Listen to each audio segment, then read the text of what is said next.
ओम नमः शिवाय। शिवोम नमः शिवाय। शिव शक्ति भक्त विपन खन्ना की आप सबको नमस्कार दोस्तों। महादेव माँ शक्ति की कृपा से आप सभी के अन्न धन भंडार भरे रहे, घर में समृद्धि है, तरक्की है, आपकी सभी मनोकामनाएं पूर्ण हो। दोस्तों आज जो मैं विषय लेके आया हूँ वो विषय है आकाश से ऊंची उड़ान। हम सबके दिल में महत्वाकांक्षाएं होती हैं, इच्छाएं होती हैं कि काश हमें भी ईश्वर ने पंख दे दिए होते, हम भी ऊंची उड़ान उड़ सकते। लेकिन ईश्वर ने हमें वो पंख नहीं दिए। हम वो उड़ान उड़ने के लिए अपनी महत्वाकांक्षाओं को इतना प्रबल कर देते हैं, कभी कभी वो उड़ान हमें उस वहाँ तक ले जाती है जहाँ तक किसी के पहुँचने की संभावना ही नहीं होती। हमारी इच्छाएं हमें वहाँ तक ले जाती। कभी आप सोच के देखिए, जो चीज हमारे लिए उपलब्ध नहीं है उसे हम कैसे पा सकते हैं। जो चीज देवताओं के लिए भी असंभव है वो हम कैसे पा सकते हैं। ईश्वर ने जिन्हें पंख दिए हैं, पक्षियों को, कीट पतंगों को, वो भी एक सीमा से ऊपर नहीं जाते।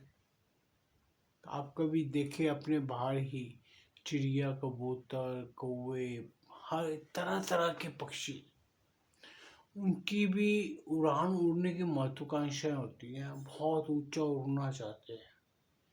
किंतु चिड़िया तो हवा के झोंके भी नहीं सह पाती,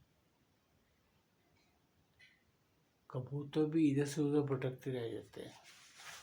ऐसे ही हर इंसान की भी ऊंची उड़ने की एक सीमा निर्धारित है ईश्वर द्वारा। हम महत्वाकांक्षा तो बहुत रखते हैं कि हर कोई चाहता है कि मैं धीरूभाई अंबानी बन जाऊं या मैं टाटा बिरला बन जाऊं, अदानी बन जाऊं। लेकिन क्या हम हर कोई बन पाता है? नहीं। कभी मैंने भी कोशिश की थी, किंतु जो मेरे पास था मेरे ईश्वर ने मुझसे वो भी छीन लिया। तो हमारी जो महत्वाकांक्षा होती है उड़ने की, उसका निर्धारण हम नहीं कर सकते। जो हमारे कर्म, हमारी जो इच्छाएं, हमारी जो सब महत्वाकांक्षाएं हैं, उसको नियंत्रित करने के लिए ही ईश्वर ने कर्म फल बनाए। वरना कोई इंसान दूसरे इंसान को ऊपर चढ़ते हुए ना देखता, वो प्रथम खुद ही चढ़ने की चेष्टा करता है, इच्छा करता। दोस्तों मैं इसीलिए कि देख रहा हूँ क्योंकि कुछ चीजें मेरे साथ हुई, कुछ आपके साथ हुई होंगी, सभी के साथ संसार में कुछ ना कुछ ढलता चला जाता है। हम सभी किसी न किसी प्रकार से हम अपनी इच्छाओं को बढ़ाते चले जाते हैं, जबकि इच्छाओं की कोई सीमा नहीं है। इच्छाएं तो ऐसी हैं कि आज सोचो कल पूरी करने की तमन्ना हृदय में लेके चलता हूँ, पर कुछ ना पाकर मैं ढलान पे गिर के मर जाता हूँ। यही सब होता चला जाता है और हमारी कामनाएं, हमारी इच्छाओं का अंत नहीं होता। महत्वाकांक्षाएं इतनी बढ़ जाती हैं कि हम आकाश से भी ऊंचा उड़ना चाहते हैं और गिर के हम भी किसी न कहीं गिरे पड़े रह जाते हैं। एक सत्य है दोस्तों। हम सोचते तो बहुत कुछ है, सारा दिन हमारा, आपका, किसी का भी, कोई भी जो इंसान रूपी जीव है उसका मस्तिष्क, उसका दिमाग खाली नहीं रहता। वो कुछ ना कुछ रिव्यू रचना, कुछ ना कुछ सोचता रहता है। यहाँ तक कि हम जब विश्राम करते हैं, रात्रि को सोते हैं, उसमें भी हमारे स्वप्न आकर हमें परेशान करते रहते हैं। कभी वो हमें भूत प्रेत से डराते हैं, कभी हमें अनहोनी चीज़ों का भय दिखाते हैं, कभी हमें कुछ दिखाते हैं, और हम इसी महत्वाकांक्षाओं के अंदर डूबे चले जाते हैं। ईश्वरी भक्ति करने वाले, जो ईश्वर की चाह में सारा वक्त गुजार देते हैं, वो भी अपनी महत्वाकांक्षाओं को कम नहीं कर पाते। आप कोई भी देखो, आज मैं हूँ, कोई है, आज मैं भी बोलूँ मैं जितना मर्जी ज्ञान सेवा वो कर लूँ, किंतु मेरी भी महत्वाकांक्षाएं हैं। मैं भी ऊंचा उड़ना चाहता हूँ। ना ऊंचा उड़ना चाहता तो मैं आपके सामने ही ना आता, मैं चुपचाप भक्ति करता रहता। मेरी भी महत्वाकांक्षा जागी, जो मैं आपके सामने वीडियो बना के अपने आप को संसार के सामने लेके आया, कि मुझे भी कोई जानने वाला मिले, पहचानने वाला मिले, कोई मुझे भी सुने। ये महत्वाकांक्षाएं ही है कि जो हम ऊंचा उड़ना चाहते हैं। कौन इंसान इस सृष्टि में, इस धरती पे आकर ये ना सोचे कि मेरे को कोई ना समझे। भगवान कृष्ण ने भी गीता में हर जगह यही कहा है कि सब कुछ मैं कर रहा हूँ। तो जब ईश्वर भी महत्वाकांक्षाएं लेके चलते हैं, तो हम इंसान कहाँ तक रुक सकते हैं? तो हमारे भी यही हाल है, क्योंकि हम सब उसी ईश्वर की संरचना है। हम उससे परे कैसे हो सकते हैं? आज इंद्र अपना सिंहासन बचाने के लिए कोई भी कार्य करने को तैयार हो जाता है। भगवान विष्णु सृष्टि को बचाने के लिए कोई भी कार्य करने के हेतु भी धरती पे जन्म लेते हैं। ये भी तो एक महत्वाकांक्षा है। वो ऊंची उड़ान उड़ सकते हैं क्योंकि उनका दायरा असीमित है। अभी एक जगह पे हमारे जो ग्रंथों ने भी एक जिक्र किया है, मैं उसका इस वीडियो में बताना बहुत जरूरी क्यों समझता हूँ, कि आकाश से ऊंची उड़ान उड़ने के हेतु ही ब्रह्मा जी शापग्रस्त हो गए थे।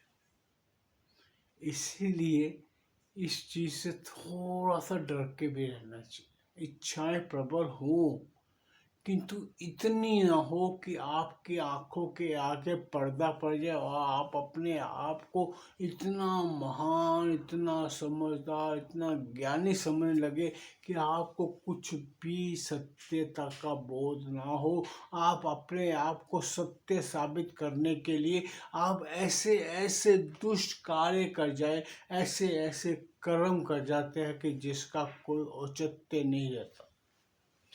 ब्रह्मा जी ने यही गलती की थी। जब विष्णु जी और ब्रह्मा जी, जब उनके बीच में द्वंद्व हुआ, या द्वंद्व मतलब वाद विवाद हुआ कि बड़ा कौन है। ब्रह्मा जी कहते हैं मैं ब्रह्मांड की रचना करता हूँ, ब्रह्म की सृष्टि रचता हूँ, मैं हर जीव को जन्म देता हूँ, इसलिए मैं बड़ा हूँ।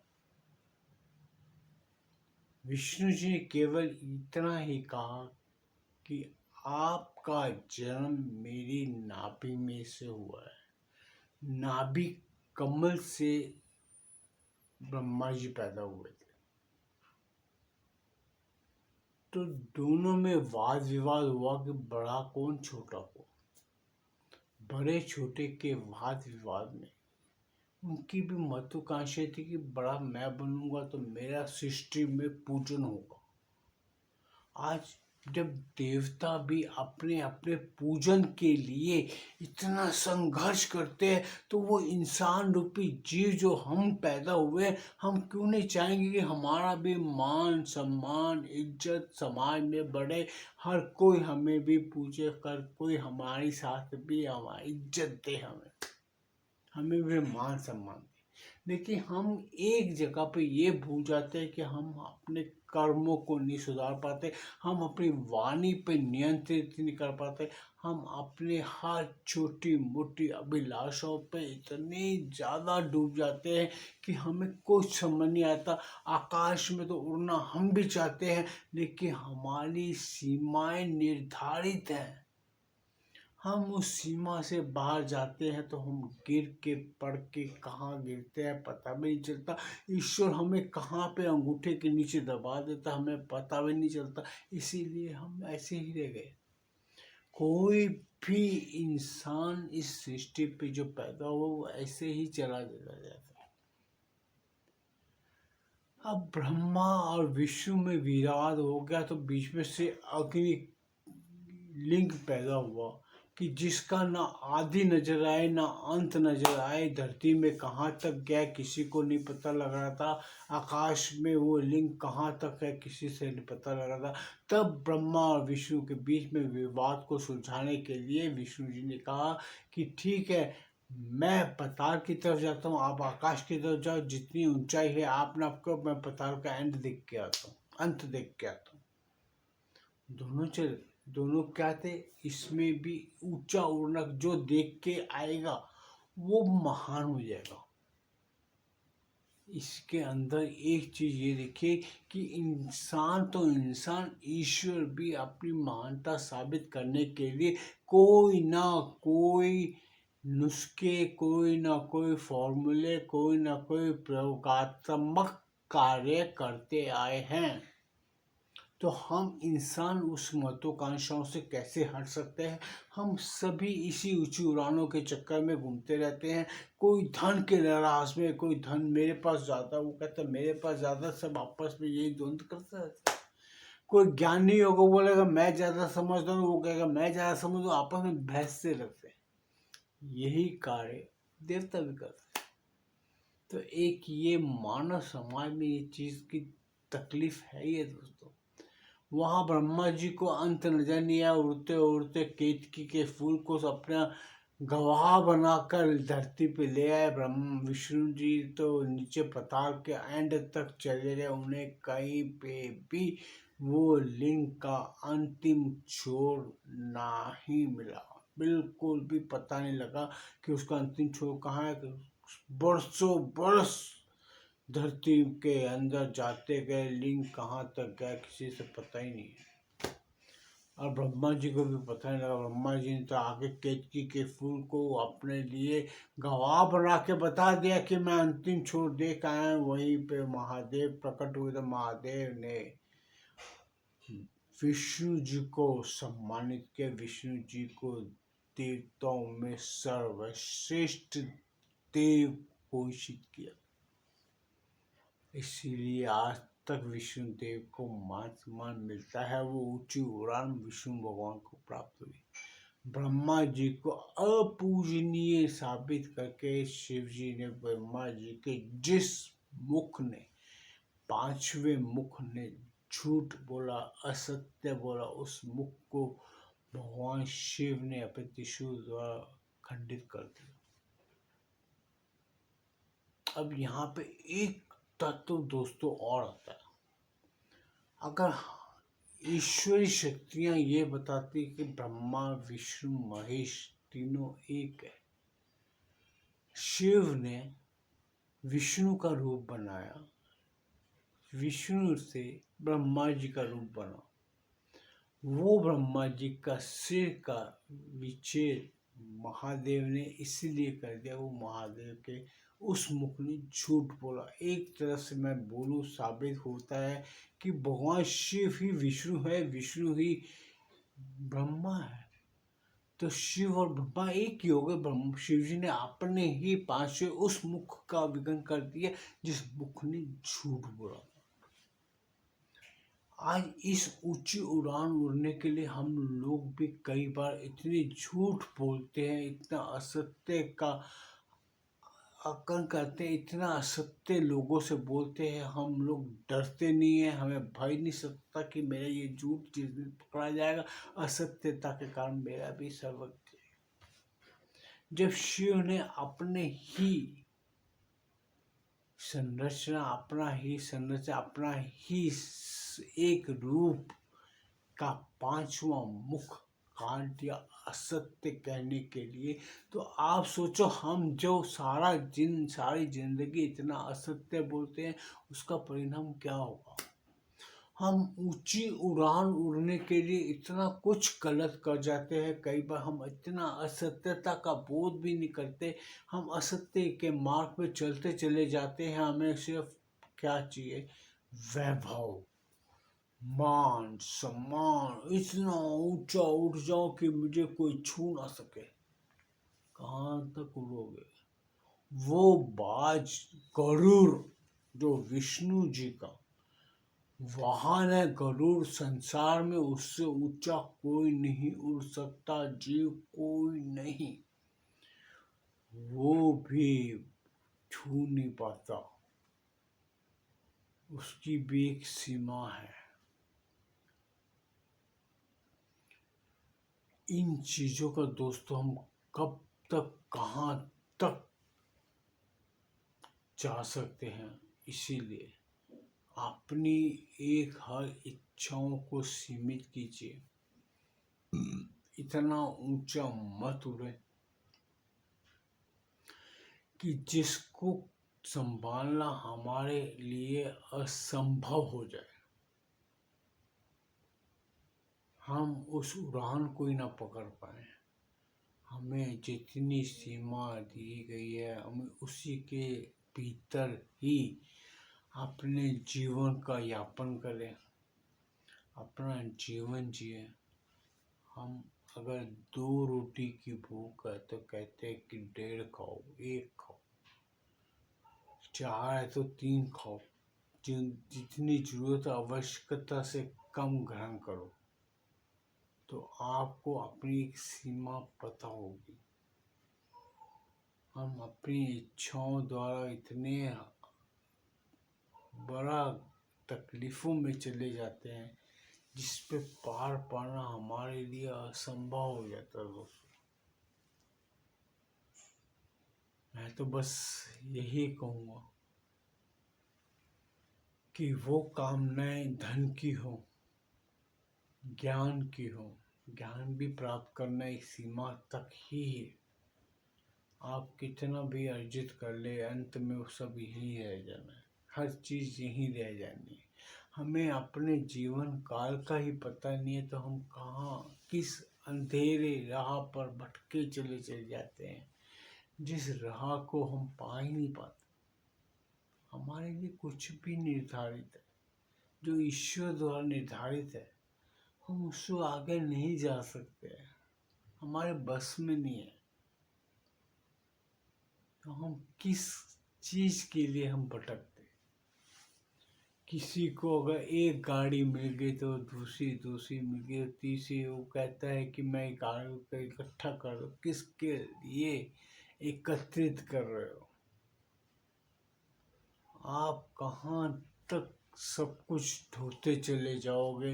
एक ऐसा बोझ लेके हम चलते हैं जिस बोझ की हमें जरूरत ही नहीं है।